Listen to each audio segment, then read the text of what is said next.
Good morning அண்ணி. Good morning. அண்ணி, இன்னைக்கு பிரேக்ஃபாஸ்ட் என்ன? இன்னைக்கு பிரேக்ஃபாஸ்டா மாட்டு சாணி சாப்பிட்றியா? என்ன அண்ணி இப்படி பேசுறீங்க?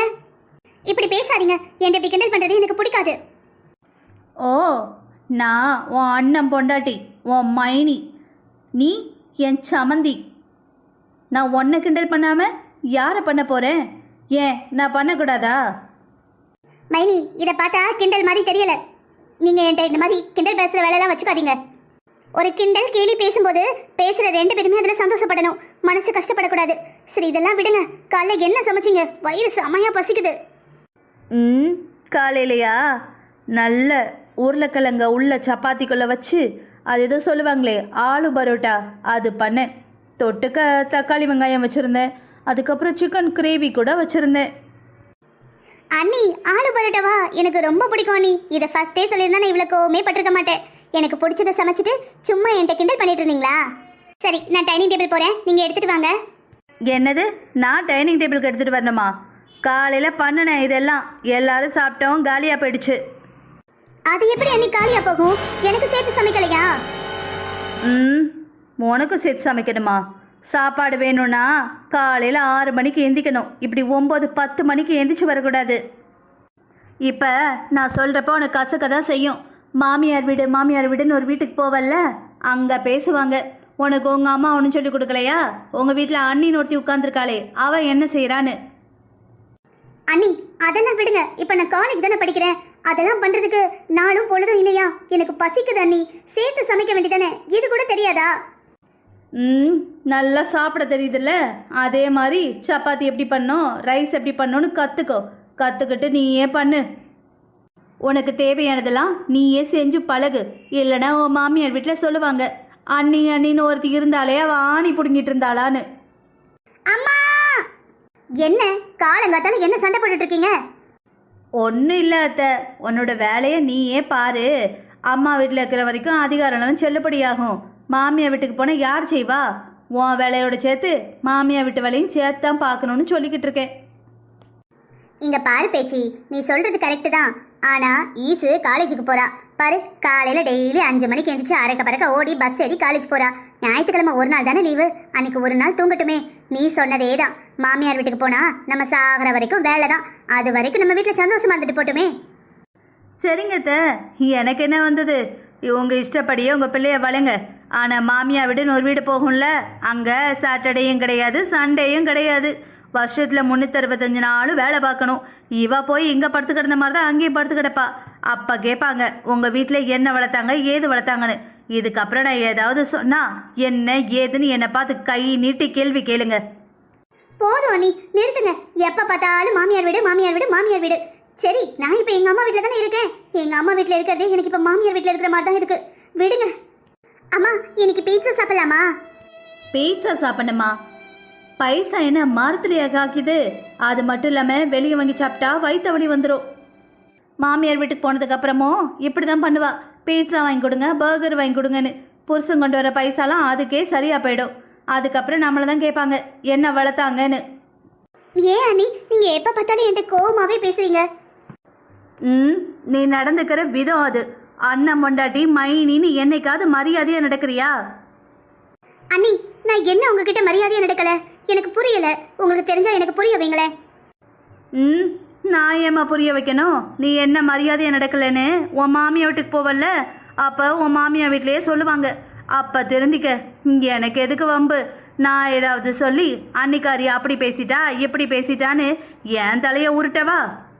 அண்ணி, எனக்கு எது தெரியுதோ தெரியலையோ, உங்களுக்கு என்ன பிடிக்கலன்னு எனக்கு சுத்தமாக தெரியுது. இதுக்கப்புறம் அது கூட விடுங்க மைனி. நான் என்னைக்காவது நீங்கள் சொல்லி ஒரு வேலையை செய்ய மாட்டேன்னு சொல்லியிருக்கேனா? எனக்கு குணம் இல்லைங்கிறீங்க, நான் பணம் செலவழிக்கிறேன்னு சொல்கிறீங்க. நானும் சின்ன பொண்ணு தானே, நான் காலேஜ் தானே படிக்கிறேன். ஏன் என்னை இப்படி எதிரி பிடிக்கிறீங்க? இப்போ உனக்கு நான் உன்னை எதிரி பிடிக்கிற மாதிரி தான் தெரியும். மாமியார் வீட்டுக்கு போவல்ல, அப்போ தெரியும் என்னோட அருமை. ஆஹா, அவள் அன்னைக்கே காட்டு கத்துனாலே திருந்தி இருக்கலாமே அப்படின்னு. கண்ணு கெட்டதுக்கு அப்புறம் சூரிய நமஸ்காரம் பண்ணி என்ன பிரயோஜனம்? ஈசு அழுதுகிட்டே இந்த இடத்துல இருந்து போயிட்டா. ரேவதி தான் நினைச்சதை சாதிச்சிட்டோங்கிற ஒரு மமதையில நிக்கிறப்ப அங்கிருந்து அவளோட மைனி, அதாவது அவ புருஷனோட அக்கா வராங்க. வாங்க மைனி வாங்க, எப்படி இருக்கீங்க? நல்லா இருக்கேன். நீ எப்படி இருக்கிற? நல்லா இருக்கேன் மைனி. என்ன சொல்லாம கொள்ளாம திடீர்னு வந்துட்டீங்க? இது என்னோட அம்மா வீடு. இங்க கூட நான் சொல்லிட்டு தான் வரணுமா என்ன? இல்லை மைனி, நான் அப்படி கேட்கல. சொல்லாம திடீர்னு வந்திருக்கீங்களே, அங்கே எல்லாரும் நல்லா இருக்காங்கல்ல? எதுவும் இல்லை எல்லாரும் நல்லா இருக்காங்க. திடீர்னு எனக்கு உங்க எல்லாரையும் பார்க்கணும் போல இருந்தது. அது மட்டும் இல்லாம வருஷம்லாம் ஓடி ஓடி ஓடி டயர்ட் ஆயிடுச்சு. உங்களை பார்த்துட்டு ஒரு 2 நாள் இருந்துட்டு போனா மனசுக்கு சந்தோஷமா இருக்கும். அதை நினைச்சுக்கிட்டே 6 மாசத்தை ஓட்டிடலாம். அதான் நினைச்ச உடனே கிளம்பி வந்துட்டேன். உங்களுக்கு என்ன மைனி, உங்கள் வீட்டிலேருந்து எஸ்கேப் ஆகி இங்கே வந்துட்டீங்க. எனக்கு தானே கஷ்டம். என்ன சொன்ன? உனக்கு கஷ்டமா? எங்க அம்மா வீட்டுக்கு நான் வந்திருக்கேன். இதுல உனக்கு கஷ்டம் எங்க இருந்து வந்தது? ஆமாம், நீங்கள் மகாராணி ஜான்சி ராணி உங்களுக்கு ஆக்கி போடதான் இங்கே உட்காந்துருக்கோம். ரெஸ்ட் எடுக்க வந்தாங்களாம். கல்யாணத்துக்கு அப்புறம் எல்லா பொண்ணுங்களுக்கும் மாமியா வீடு தான் தான் வீடு, அம்மா வீடு இல்லை. இங்க பாரு பேச்சி, இது எங்க அம்மா வீடு, புரிஞ்சுதா? எங்க அம்மா வீட்டுக்கு நான் வந்திருக்கேன். யார்கிட்டயும் பெர்மிஷன் கேட்கணும்னு எந்த அவசியமும் கிடையாது. 2 நாள் தங்கிட்டு போலான்னு வந்தேன். ஆனா இப்ப நான் ஒரு 2 மாசம் இங்க தான் தங்க போறேன். என்ன பண்ணணுமோ பண்ணிக்கோ. ஓ, நீங்கள் மட்டும்தான் அம்மா வீட்டுக்கு வருவீங்களா? நானும் அம்மா வீட்டுக்கு போகிறேன். எனக்கும் அம்மா வீடு இருக்கு. 2 மாதம் இங்கே நீங்கள் இருங்க, 2 மாதம் எங்கள் வீட்டில் போய் நான் உடம்ப தேத்திட்டு வரேன். இப்ப என்ன பேச்சி? உங்க அம்மா வீட்டு போறதுக்கு ஒரு சாக்கு போக்கு வேணும், அவ்வளவுதானே? போயிட்டு வா. உன்னை யார் தடுக்கிறாங்க? நான் இல்லாமல் இந்த வீட்டில் துரும்பு கூட அசையாது. இந்த 2 மாதமும் எல்லா வேலையும் இழுத்து போட்டு பாருங்க. அப்பந்தான் இந்த குடும்பத்துக்கு எப்படி ஓடா உழைக்கிறேன்னு தெரியும். ஆமா என் தம்பி உன்னை கல்யாணம் பண்றதுக்கு முன்னாடி எங்க வீட்டுல எந்த வேலையும் நடக்கல. எல்லா வேலையும் போட்டு வச்சிருந்தோம். தம்பி பொண்டாட்டி ஒருத்தி வருவா, அவ வந்ததுக்கு அப்புறம் தான் வேலை பார்க்கணும்னு. போடி பொசகட்டவளே, போனா போ, கிளம்பு.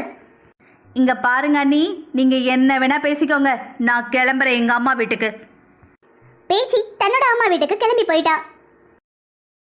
பேச்சி எப்படி இருக்க? நல்லா இருக்கேம்மா, நீ எப்படிம்மா இருக்க? நாங்க நல்லா இருக்கோம்.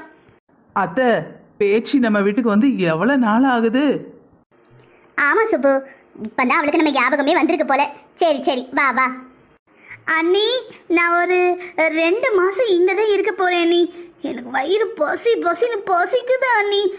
நீங்க ஏதாவது டேஸ்டா ஏதாவது சமைச்சு தரீங்களா? எப்பா டெய்லி நானே சமைச்சு நானே சாப்பிட்டு ரொம்ப போரிங் ஆயிட்டா அண்ணி.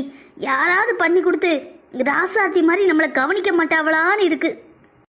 இது உன்னோட வீடு. உனக்கு என்ன சாப்பிடணுமோ சாப்பிடு. உன்னை யாரு என்ன சொல்ல போறா? அப்பா 2 மாசம் வந்துட்டேன், எங்களுக்கும் கொஞ்சம் ரெஸ்ட் கொடு. அண்ணி, நான் ஒன்றும் வேற யாரோ கிடையாது. நான் இந்த வீட்டு பொண்ணு.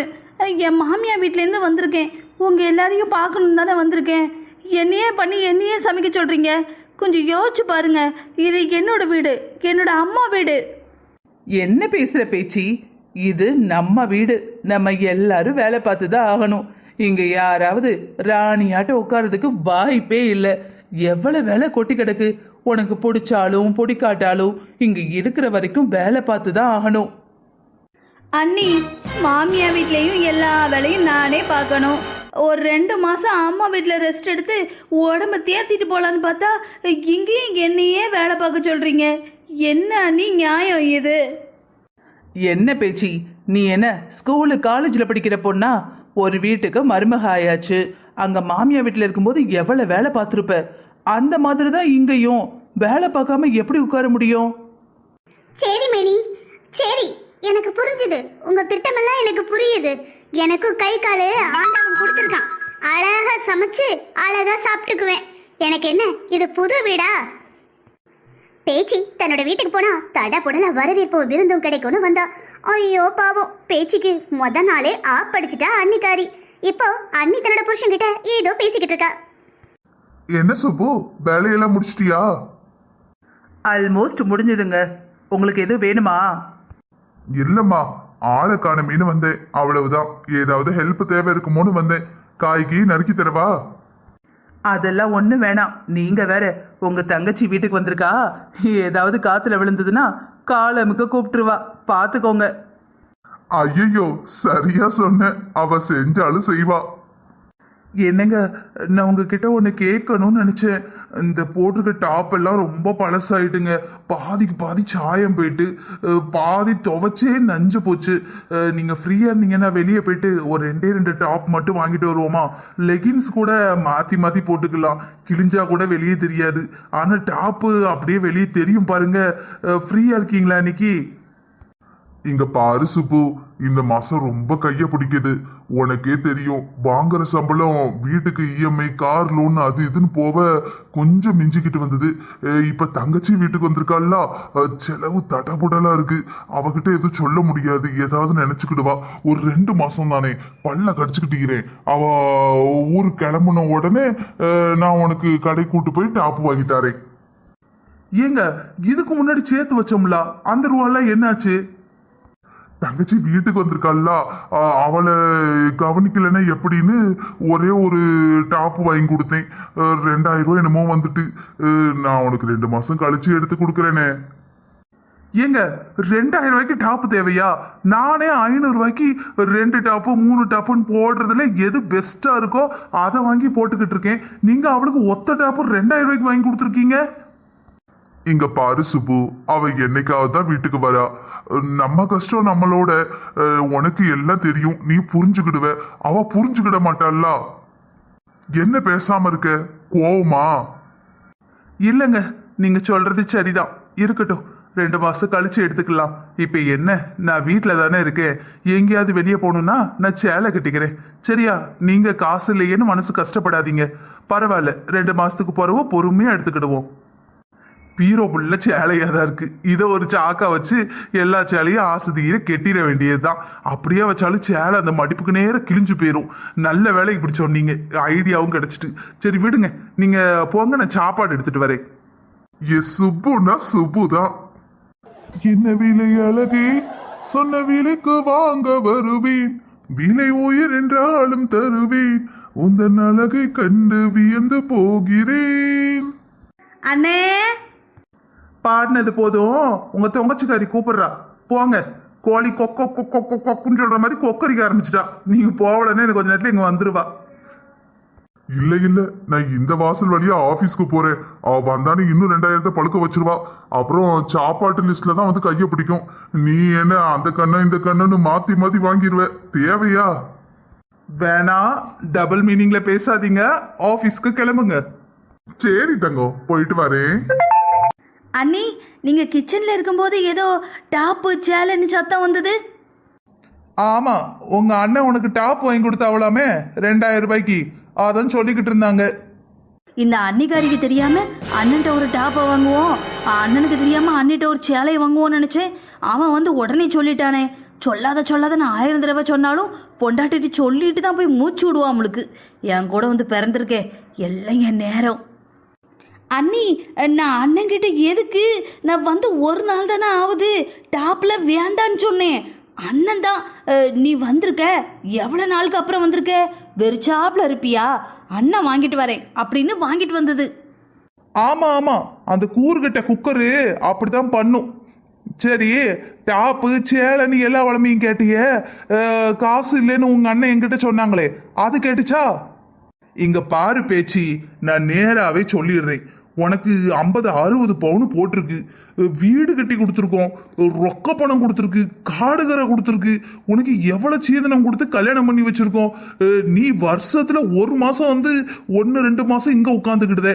அது மட்டும் இல்லாம உங்க அண்ணன் ஒரு ஆளு, வீட்டு லோனும் அவர் தான் அடைக்கிறாரு, கார் லோனும் அவர் தான் அடைக்காரு. உன் புருஷனுக்கு ஸ்கூட்டர் வேற வாங்கி கொடுத்துருக்கோம். நீ என்னடான்னா அப்பப்ப வந்து 1 மாசம் 2 மாசம்னு உட்காந்துக்கிட்டுதே. ஏன் அண்ணி, நீங்க வர்றது உங்களுக்கு தொந்தரவா இருக்கா அண்ணி? நீங்க பொங்குற சோத்தோட ஒரு கைப்பிடி அரிசி கூட போட்டா நான் சாப்பிட்டு போறேன். நான் என்னவோ யானை மாதிரியும் என்னை வீட்டோட கெட்டி போட்டு உங்களுக்கு சோறாக்கி போட்டு உங்க சொத்து அழிகிற மாதிரியும்ல பேசுறீங்க. இங்க பாரு பேச்சி, தெரிஞ்சோ தெரியாமலோ நீ சரியா சொல்லியிருக்க. நீ ஒரு யானை மாதிரி தான். யானைக்கு எவ்வளவு போட்டாலும் அது வந்து சாப்பிடாது பார்த்துக்கோ. நேர காட்டுக்குள்ள போய் மிதி மிதி மிதி மிதிச்சு வயக்காடு எல்லாத்தையும் நாசம் பண்ணிடுமா. அந்த மாதிரி தான் நீ வந்ததுனால தின்னு காலி பண்ணே நான் உன்கிட்ட சொல்லலை. ஆனா நீ வரலன்னா இப்ப காலையில ஒரு சப்பாத்தியை போட்டு உங்க அண்ணனுக்கு ஆபீஸ்க்கு கொடுத்தோன்னு வச்சுக்கோங்க, மத்தியானத்துக்கு ஒரு சாப்பாடு ஒரு சாம்பார், எப்பமாவது பொரியல் பண்ணுவோம், இல்லைன்னா அப்பளத்தை வச்சு இல்ல வத்தலை வச்சு ஆட்டையை கழிச்சிருவோம். நீ வந்து அப்படி போட உங்க அண்ணனுக்கு மனசு வருமா? காய்கறியா வாங்கிட்டு வராரு, எண்ணெய் பாக்கெட்டா வாங்கிட்டு வராரு. ஏயா மனுஷா, சோயாபீன் எண்ணெயை வாங்கினான்னு அப்படின்னா என் தங்கச்சிக்கு கெட்ட கொழுப்பு உடம்புல வச்சிரும், கடலை எண்ணெயில பொரிச்சாதான் உடம்புக்கு நல்லது, அதுலதான் குட் கொலஸ்ட்ரால் இருக்குங்காரு. கடலை எண்ணெய் 1 லிட்டர் 250 ரூபா. சரி மனுஷா, ஒரு மாசத்துக்கு எதுக்கு 5 லிட்டர் என்னன்னு கேட்டா, என் தங்கச்சி வஞ்சகம் சூது இல்லாம பக்கடா வடை சமோசா, அது பேர் என்ன சுசியோன்னு சாப்பிட்ட பிள்ளை டெய்லி சாயங்காலம் என் தங்கச்சிக்கு போட்டு கொடுத்துருன்னு சொல்லுதாரு. கல்யாணம் நடந்து இத்தனை வருஷத்துல என்னைய கூட இப்படி கவனிச்சது இல்லை, உன்னைய பார்த்து பார்த்து செய்தாரு. இருந்தாலும் அந்த மனுஷன் கையில காசு இருக்கா என்ன ஏது, குடும்பம் நிலவரம் என்ன, இது உன் குடும்பம் தானே, உங்க அண்ணன் தானே, உங்க அம்மா தானே, உங்க அண்ணி தானே, ஏதாவது பொறுப்பா கேக்கியா? இருக்கா இல்லையான்னு தெரியாம அதை கொண்டா இதை கொண்டானா வானத்துல இருந்து கொட்டுதா? இங்க பாருங்க மைனி, உங்க இஷ்டத்துக்கு பேசிக்கிட்டு இருக்காதீங்க. நான் எங்க அம்மா வீட்டுக்கு வந்திருக்கேன், அவ்வளவுதான். நான் சாப்பிட்ட ஒன்று உங்க சொத்தெல்லாம் கழிய போறது கிடையாது. நீ உங்க அம்மா வீட்டுக்கு தான் வந்திருக்க, நான் இல்லைன்னு சொல்லல. கல்யாணம் ஆயிட்டுனா மாமியா வீடு தான் எல்லாம். பிறந்த வீடோ புகுந்த வீடோ இருக்கிற வீட்டோட கஷ்டத்தை உணர்ந்து நடக்கணும். அது மட்டும் இல்லாம பொண்ணுங்க ஊதாரியா இருந்தா குடும்பம் நடு தெருவில் தான் நிற்கும். நீ கல்யாணம் பண்ணிட்டு போயிட்ட, இந்த வீடு ஃபுல்லா கடனாதான் இருக்கு. மாசம் 20ஆம் தேதி ஆனாலே கைய பிடிக்குது.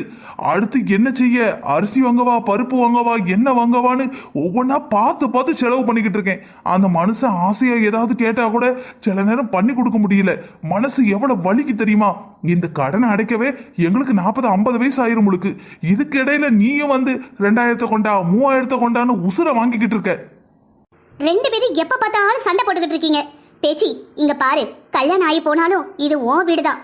சுப்பு, நீ கல்யாணம் நடந்து இந்த வீட்டுக்கு வந்த பொண்ணு, இது உன் வீடு தான். எதுக்கு 2 பேரும் ஏன் வீடுன்னு சண்டை போட்டுக்கிட்டு இருக்கீங்க? அக்கம் பக்கத்துல இருக்கிறவங்க நம்மளை பத்தி என்ன நினைப்பாங்க? அத்தை நீங்க சொல்லுங்க, இவ்வளவு நாள் ஆகுது, என்னைக்காவது காசு இல்ல பணம் இல்லைன்னு உங்க மகனோ நானோ இல்ல நீங்களோ இந்த வீட்டுல பிரச்சனை வந்திருக்கா? வந்த அன்னைக்கு அந்த மனுஷனை கூட்டு போய் 2000 ரூபாய்க்கு டாப் வாங்கியிருக்காத்த. அவ வாங்கட்டும், வாங்க கூடாதுன்னு சொல்லல, ஒரு அளவில்லையா? அதுவும் இல்லாம வாங்கி கொடுக்க மாட்டோமா? போறப்ப வாங்கி கொடுக்கதானே போறோம். இப்படி மாச பாதியில வாங்கிக்கிட்டேன்னா குடும்பத்தை எப்படித்தான் நடத்துறது? சரி, 2 பேரும் பேச்ச விடுங்க, சண்டை போடாதீங்க. இப்படியே 3 நாள் போச்சு. பேச்சிக்கு பிடிச்ச மாதிரி ஒன்றும் நடக்கிற மாதிரி இல்லை. கடைசியில வாய் விட்டே கேட்டுட்டா பேச்சி. அம்மா, நான் நம்ம வீட்டுக்கு வந்து 3 நாள் ஆகுது. எனக்கு பிடிச்ச மாதிரி எதுவுமே சாப்பிடலம்மா, வாயெல்லாம் செத்து கிடக்குது. நான் என்ன வாரத்தில் 1 நாளாம்மா வந்துட்டு போகிறேன், எப்போவாவது தானே வரேன். எனக்கு பிடிச்ச ஏதாவது சமைக்கலாம்ல. ஆரம்பிச்சிட்டியா? உன் நாடகம் ஆரம்பிச்சிட்டா? சரி சொல்லு, என்ன வேணும் சாப்பிட? அண்ணி, நீங்கள் இங்கே தான் இருக்கீங்களா? நான் பார்க்கல. எனக்கு மட்டன் பிரியாணியும் மட்டன் சுக்காவும் வேணும். என்னது, மட்டன் பிரியாணியும் மட்டன் சுக்காவுமா? மட்டன் என்ன விலை தெரியுமா? 1000 ரூபாய். அது மட்டும் இல்லாம 4 பேர் இருக்கோம், 4 பேரும் பெரிய ஆளு. ஓ வாயு வேற அண்டா வாயி, எவ்வளவு போட்டாலும் உள்ள போய்கிட்டே இருக்கும். உழைச்சிட்டு வர மனுஷனுக்கு சாப்பாடு கொடுக்கணும். உங்க அம்மா வயசானவங்க, அவங்கள பார்க்க வச்சுட்டு சாப்பிட முடியுமா? எப்படி ஆளுக்கு 4 பீஸ் வேணா கூட 1.5 கிலோ எடுக்கணும். அப்போ 1000 ரூபாய்க்கு மேல தாண்டிரும். இங்க பாரு பேச்சு, இந்த மாசம் முடியாது. இங்கே பாருங்க நீ, நீங்கள் என்ன செய்வீங்களோ ஏது செய்வீங்களோ தெரியாது. எனக்கு மட்டன் பிரியாணியும் மட்டன் சுக்காவும் வேணும். நீங்கள் எல்லாரும் ஏதாவது சாப்பிடுங்க, சோத்த பங்கி ரசம் வச்சுக்கோங்க. எனக்கு மட்டும் மட்டன் பிரியாணியும் மட்டன் சுக்காவும் வச்சு கொடுத்துருங்க. என்னது, உனக்கு மட்டும் மட்டன் பிரியாணியும் மட்டன் சுக்காவும் வைக்கணுமா? ஏன் வீட்டில் இருக்கிற மற்றவங்க எல்லாம் மனுஷன் கிடையாதா? நீ மட்டும்தான் மனுஷியா? இப்படி ஆளுக்கு ஒன்னொன்னுலாம் வைக்க முடியாது. இங்க பாருங்க நீ, நீங்க என்ன பண்ணுவீங்களோ ஏது பண்ணுவீங்களோ, எனக்கு மட்டன் பிரியாணியும் மட்டன் சுக்காவும் வேணும். இது ஏன் அம்மா வீடு, ஞாபகத்தில் இருக்கட்டும். இங்க பாரு பேச்சி, எனக்கு ஒன்றும் சமைக்கிறது மட்டும் இந்த வீட்டில் வேலை கிடையாது. உங்க அம்மாவுக்கு வயசாயிட்டு, நான் எல்லா வேலையும் பார்க்கணும். நீ சொல்றத பார்த்தா சமையல் கட்டிலேயே நிக்க வேண்டிதான். நீ ஊருக்கு போனதுக்கு அப்புறம் நானும் என் மாமியாவும் வெறும் பானையை திறந்து பார்த்துட்டு கொஞ்சம் உப்பையும் சீனி அள்ளி வாயில போட்டு தண்ணி குடிச்சுக்கிட வேண்டியதுதான். பேச்சி, உங்க அண்ணி சொல்றது கரெக்ட் தான். வீட்டில் இருக்கிற ஒவ்வொருத்தருக்கும் ஒவ்வொரு சாப்பாடு பண்ண முடியாது. இப்போதைக்கு அவ பண்றதை சாப்பிடு. அண்ணன் வரட்டும், நாளை வர சனி ஞாயிற்றுக்கிழமை அவன் வீட்டில் இருக்கும்போது மட்டன் எடுப்போம், ஆளு கொஞ்சம் சாப்பிடுவோம். சரியா? ஏம்மா, நீயும் ரொம்ப மாறிட்டம்மா. நீ அண்ணி பக்கம் பேசுற பாத்தியா? பெத்த தாயே இப்படி இன்னொரு எதிரி பக்கம் பேசும்போது நான் என்ன செய்வேன்? எனக்கு யார் இருக்கா? பேச்சி, அத்தை உன் எதிரி பக்கம் இல்ல, உன் பக்கமும் இல்லாம இல்ல. எந்த பக்கம் நியாயமோ எது சரியோ அந்த பக்கம் நிக்கிறாங்க. உன் மாமியார் வீட்டுல மட்டும் கொடுக்கறத சாப்பிட்டுட்டு அட்ஜஸ்ட் பண்றல, அந்த மாதிரியும் அம்மா வீட்லயும் அட்ஜஸ்ட் பண்ணு. உங்க ரெண்டு பேட்டையும் நான் இன்னைக்கு ஏதாவது பேசினேன்னு வச்சுக்கோங்களேன், அதுக்கப்புறம் நான் ஏன்னு என்ன கேளுங்க. இப்படியே பேச்சு அவரோட மைனிக்கிட்டையும் அம்மா கிட்டையும் கோவமா இருந்தா. ஒரு வழியா தோசை போட்டு சட்னி அரைச்சாச்சு. மருமகம் வந்தானா அவளுக்கு கொஞ்சம் ஃப்ரீயா இருக்கும், கொஞ்சம் ரெஸ்ட் எடுத்துட்டு லஞ்ச் பண்ணுவா. பாவம் அந்த பிள்ளை வருஷம்லாம் கஷ்டப்படுது. எங்க அம்மாவையா வேலை வாங்குற? இரு வரேன். சொந்த குரலில் பாட ரொம்ப நாள் ஆசை, லலா லலா லலா லலா லலா லலா, ரொம்ப நாள் ஆசை. அண்ணி, அங்க எங்க அம்மா ஒத்தையில தோசை போட்டு சட்னி அரைச்சு வேலை பார்த்துக்கிட்டு இருக்காங்க. நீங்க இங்க உட்காந்து ஆடிக்கிட்டு இருக்கீங்க. கூல் கூல், எதுக்கு காலையிலே வந்து கத்திக்கிட்டு இருக்க? அவங்கள நான் தோசை போட சொல்லவே இல்லை. சட்னி தான், தக்காளி சட்னி தான், எல்லாம் வதக்கி வச்சுட்டு தான் வந்தேன். தோசை சாப்பிட்ற நேரத்துக்கு சூடா ஊத்தலாம்னு நினைச்சேன். அத்தை எனக்கு கொஞ்சம் வேலை மிச்சமாகும்னு போட்டு ஹாட் பாக்ஸ்ல வச்சிருப்பாங்க. எத்தனை தடவையோ சொல்லிட்டேன், சொன்ன கேட்க மாட்டாங்க. வயசாயிட்டு அதை பண்ணாதீங்க இதை பண்ணாதீங்கன்னு சொன்னா அவங்களுக்கும் நேரம் போகணும்ல. சாப்பிட்டு உட்காந்துக்கிட்டே இருந்தாங்கன்னா ஒரே ஏப்பமா வருது. அடுத்து அசிடிட்டி ப்ராப்ளம் வந்துடும். நான் அவங்கள வேலை செய்ய சொல்லலை, அவங்க இஷ்டத்துக்கு அவங்களுக்கு பிடிச்ச வேலையை செய்வாங்க. இந்த தோசை போடுறது அவங்களுக்கு பிடிக்கும், சாமி விளக்கு அலசுறது அவங்களுக்கு பிடிக்கும், பூ கொறுக்கிறது பிடிக்கும். இந்த மாதிரி ஒரு சில வேலையை உங்க அம்மா அவங்களாதான் செய்யறாங்க, நான் எதுவும் செய்ய சொல்லலை. நடிக்காதீங்க. எங்க அம்மாவை வேலை செய்ய விடுறீங்கல்ல, எங்க அம்மா வேலைக்காரி மாதிரி வச்சிருக்கீங்கல்ல. உங்களோட புத்தி எனக்கு நல்லாவே தெரியுது. என் மாமியா வீட்டில் அத்தைங்கிறதுக்கு அடுத்த வார்த்தை நான் சொல்ல மாட்டேன். ஆனா நீங்க எங்க அம்மாவை அடுப்படியில போட்டே கொல்றீங்க. இங்க பாரு பேச்சி, என் மாமியாருக்கு ஏதாவது வேலை பார்க்கணும்னு தோணுச்சுன்னா அவங்க வேலை பார்ப்பாங்க. இது அவங்க வீடு, அவங்க என் மாமியாருன்னு அவங்க மருமக. எங்க வீட்டுல 1000 நடக்கும், நீ வந்து எதுவும் கேட்காத. ஆமா, நல்ல மருமகா, உலகத்துல இல்லாத மருமகா, ஊர்ல இல்லாத மருமகா. என் மாமியார அப்படி பார்க்க இப்படி பார்க்கன்னு சொல்லிட்டு இங்க வந்து பார்த்தால உங்க லட்சணம் தெரியுது. எங்க அம்மாவை வேலைக்காரி மாதிரி வேலை வாங்கிட்டு நீங்க உட்காந்து சந்தக்கரலில் பாட அப்படின்னு எரும குரல்ல பாடிக்கிட்டு இருக்கீங்க. பேச்சி எதுக்கு கத்திக்கிட்டு இருக்க? நான் உங்க அண்ணனுக்காக தான் தோசை விட்டேன். அவனுக்கு நான் தோசை விட்டு கொடுத்தா ரொம்ப பிடிக்கும். என்னவோ ஒரே மாதிரி தான் இருக்கும், இருந்தாலும் அவன் சொல்லுவான் எங்க அம்மா தோசை சுட்டது எனக்கு அப்படியே தெரியுது வித்தியாசம், வாய்க்குள்ள போகும்போது சொர்க்கமா இருக்குமா. அவன் சொல்ற அந்த ஒத்த வார்த்தைக்காக எத்தனை தோசை வேணாலும் சுடலாம். ஆமா ஆமா சுடு. தோசை மட்டும் ஏன் சுடுத? அப்படியே அந்த அடுப்பை அலசு, அடுப்பூட அலசு, ஹாலை அலசு, அந்த ஒட்டடையெல்லாம் தொட. ஒட்டடை அடிக்கதான் உனக்கு எட்டாதே, அதுக்கு தான் நெட்டை கொக்கு மாதிரி மருமவை பார்த்து வச்சிருக்க. என்னமோ போ. உனக்கு ஏதாவது புரியுதாமா? இவங்க ஒன்று வேலைக்காரி மாதிரி வச்சிருக்காங்கம்மா. அவ எவ்வளவு பொறுமையா சொல்லிக்கிட்டு இருக்கா பேச்சி. எதுக்கு சண்டை போட்டுக்கிட்டே இருக்க? மாமியா வீட்டுல இருந்து சண்டை போடதான் வந்தியா? வந்தமா மைனி கூட அம்மா கூட சந்தோஷமா இருந்தமா, கிளம்பணுமான்னு இல்லாம வர நேரமெல்லாம் சண்டை போடுத. நான் உங்களுக்காக சண்டை போடுறேன், நீங்க என்கிட்டயே மருமகளுக்காக வக்காலத்துக்கு வரீங்க. என்னமோ போங்க, எனக்கு என்ன வந்தது? பேச்சி, அந்த பருப்பு டப்பால பக்கத்துல காசு வச்சிருந்தேன், எது எடுத்தியா? ஆமா மைனி, வெளியே பழமா போச்சா, அதை பார்த்தேன். ஃப்ரிட்ஜில் ஒரு பழமும் இல்லை. அதனால 2 kilo apple, 2 kilo orange, 3 kilo மாம்பழம்னு வாங்கினேன். சரி, ஏதாவது 1 கிலோ வாங்கியிருக்க வேண்டியது தானே? எல்லாத்துலயும் எதுக்கு 2, 3, 5, 7 கிலோ ஆச்சே? 7 கிலோ ஒரு வாரத்துல எப்படி சாப்பிடுவ? அண்ணி, அதில் சாப்பிட்றலாம். காலையில் ஆப்பிள் ஜூஸு, சாயங்காலம் மாம்பழ ஜூஸு, அடுத்து ஒரு ஜூஸு, அப்புறம் பழம்னு மாற்றி மாற்றி சாப்பிட்லாம். நிறைய பழம் சாப்பிட்டாதான் பழன்னு இருக்கணும். பாத்தீங்களா என் மூஞ்ச பாருங்க, எவ்வளோ பழன்னு பப்பியா சூப்பராக இருக்குது. உங்கள் மோத பாருங்க, ஒடுங்கி போய் சூம்பி போய் நீளமாக இருக்குது. இவள் லூசா இல்லை நம்மள லூசாக்குறாளா? சரி, பழம் வாங்கிட்டு மிச்ச காசை கொண்டா, காய்கறிக்கார வருவான், கீரை வாங்கணும். இன்னைக்கு கீரை குழம்பா? எனக்கு கீரையே பிடிக்காத. அண்ணி, பழம் வாங்கிட்டேன். அவன் நம்ம தான் இன்னும் 300 ரூபா கொடுக்கணும்னா. என்னது? அதுல 1000 ரூபா வச்சிருந்தேன். ஆமா அண்ணி, ஆப்பிள் என்ன தக்காளி நினைச்சிங்களா? 1 கிலோ 50 ரூபா 60 ரூபான்னு சொல்ல, ஆப்பிளே 200 ரூபா அண்ணி. 7 கிலோக்கு எவ்வளோ ரூபா வரும்னு எனக்கு தெரியல. அவர் சொன்னார். பைசா கொடுக்கும்போது இன்னொருத்தர் கேட்டா இந்த பிள்ளை படிக்கலையோ நினச்சிடுவார்களா, அதான் நீ எவ்வளவுன்னு கேட்டேன். 1300ன்னாரு. நாளைக்கு எங்கள் மைனி அண்ணன் வீட்டில் இருப்பாங்க, நாளைக்கு இந்த வழியாக போகும்போது 300 ரூபா வாங்கிக்கோங்க அப்படின்னு சொல்லிட்டேன். இருந்தால் பழத்தை பிடுங்கிருந்தாரோ என்னமோன்ட்டு உள்ளே வந்துட்டேன். நல்லா வாக்கப்பட்ட இந்த குடும்பத்துல மாப்பிள்ளைய பத்தி விசாரிச்சதுக்கு எங்க வீட்டுல மாப்பிள்ளையோட தங்கச்சிய பத்தி விசாரிச்சிருக்கலாம். என்ன நீ சொன்னீங்க? ஒன்னும் சொல்லல, ஒன்னும் இல்ல. இல்லை, நீங்கள் ஏதோ சொன்னீங்க, என் காத்துல விழுந்துச்சு. சுபு, வீட்டை கொஞ்சம் அல்டர்னேஷன் பண்ணணும்னு ஆள் வர சொல்லியிருந்தல, அவங்க வந்திருக்காங்க. அத்த, எங்க பெட்ரூம்ல வெண்டிலேஷனே இல்ல.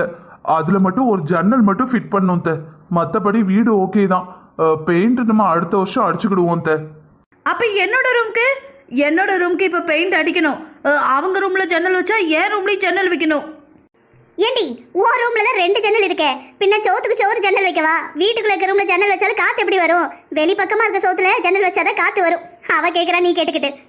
எனக்கு அதெல்லாம் தெரியாது. அவங்க ரூமில் புதுசாக ஒரு ஜன்னல் வந்தால் என் ரூம்லேயும் வரணும். போதும், நிறுத்து. நானும் வந்ததுல இருந்து சமந்தியாச்சே. போனா போதுன்னு பார்த்தா எவ்வளவுதான் பொறுமையா இருக்கிறது? உனக்கு ஏது இந்த வீட்டுல ரூமு? கல்யாணம் பண்ணி போயாச்சு. இது எங்க வீடு. ஒரு ரூம்ல என் மாமியா இருக்காவே, ஒரு ரூம்ல நாங்க இருக்கோம். அது போக ஹால் தான் இருக்கு. நீ வந்ததுல இருந்து பாவமேனு புருஷனும் பொண்டாட்டியும் ஹால்ல படுத்துக்கிட்டு இருக்கோம். நான் என் மாமியா கூட படுத்துக்கிட்டு கிடக்கேன். அண்ணனும் மைனி எப்படி இருக்காவன்னு ஏதாவது நினைச்சு பாக்கியா? இது எனக்கும் எங்க அம்மா வீடு, எனக்கும் பங்கு இருக்கு. பங்கு இருக்கா? ரொம்ப நல்லதா போச்சு. 120% கூட கடன் அடைச்சு முடிக்கல. வாமா, 50% அமௌண்ட்டை கொடு. நீ பாதி நாங்க பாதினே எடுத்துக்கலாம்.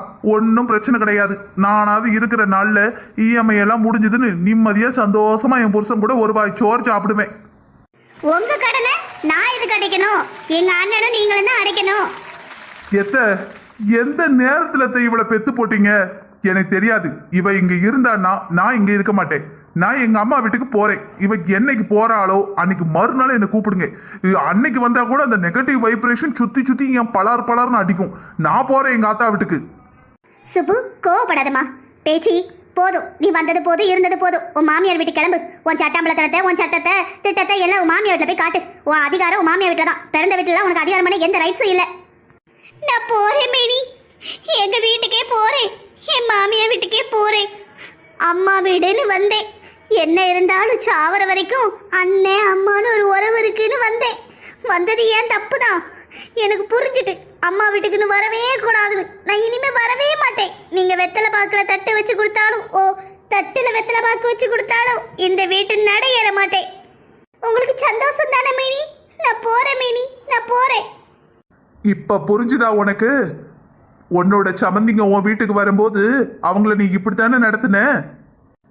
நான் ஒண்ணு சொல்றப்ப உனக்கு எவ்வளவு கஷ்டமா இருக்கு, அதே மாதிரி தானே உன் சமந்திங்களுக்கும் இருக்கும். வீட்டுக்கு வர பிள்ளைங்களை சந்தோஷமா பாத்துக்கோ. இதை நீ புரிஞ்சுக்கணும் தான் நானும் அத்தையும் பிளான் போட்டு இவ்வளத்தையும் பண்ணோம். என்ன நீ சொல்றீங்க?